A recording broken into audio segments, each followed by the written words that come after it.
Hi friends, ఇవాళ వామాకు చారు నేర్చుకుందామండి. దానికి కావాల్సినవి వామాకులు 12 తీసుకున్నాను. మా గార్డెన్లో అండి. కాడ తుంచేసుకుని ఆకు శుభ్రంగా ఉప్పు నీళ్ళలో కడిగేసి ఆరబెట్టుకున్నది. చూసారా ఎంత ఫ్రెష్గా ఉందో. ఇవి 12 అండి. 12 ఆకులు తీసుకున్నాను. చింతపండు, ఉసిరికాయ అంతా, బెల్లము, ఇంగువ, తగినంత సాల్టు, కరివేపాకు, ఎండుమిర్చి, పచ్చిమిర్చి, కొత్తిమీర, చిటికెడు పసుపు, మిరియాలు, ధనియాలు, మెంతులు, జీలకర్ర, ఆవాలు. ధనియాలు ఒక 2 స్పూన్లు వేసుకుందాము. జీలకర్ర 1 స్పూను. మిరియాలు కారం ఎక్కువ ఉంటుంది కదా, వామాకు కూడా కారం కదా, అందుకని ఒక పావు చెంచా చిన్నగా కట్ చేసేసుకోవాలి. మనం ఎడలపాటు మూకుడు పెట్టుకునండి. ఒక 4 చెంచాలు నూనె వేసుకుందాము.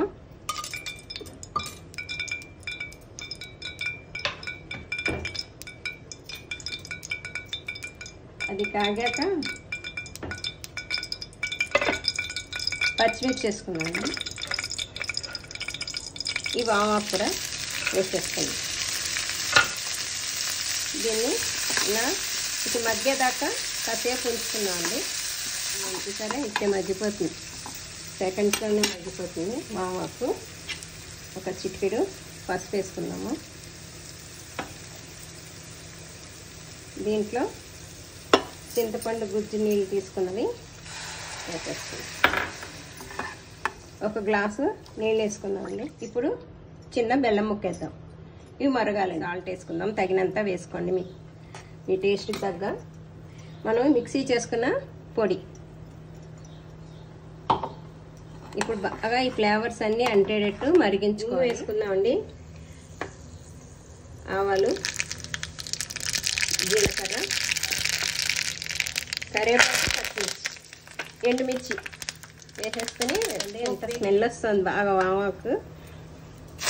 పోపు దీంట్లో కలిపేసుకోవాలి. నేను చారు పొడిలో ఇంగు వేసుకున్నానండి. ఇంగు వేసుకోండి. వామాకు చారు రెడీ. వేడి అన్నంలో వేడి చారు వేసుకుని తింటే ఎమ్మి. అలా బెనిఫిట్స్ ఉన్నాయండి. వాము చారు వల్ల అజీర్తి ఉండదు, జీర్ణశక్తిని పెంచుతుంది, దగ్గు జలుబు ఉన్నా కూడా తగ్గుతుంది. పిల్లలకి పెద్దవాళ్ళు కూడా తీసుకోవచ్చు. చాలా మంచిదండి. షేర్ చేయండి, సబ్స్క్రైబ్ చేయండి, కామెంట్ సెక్షన్లో తెలియచేయండి. Thank you.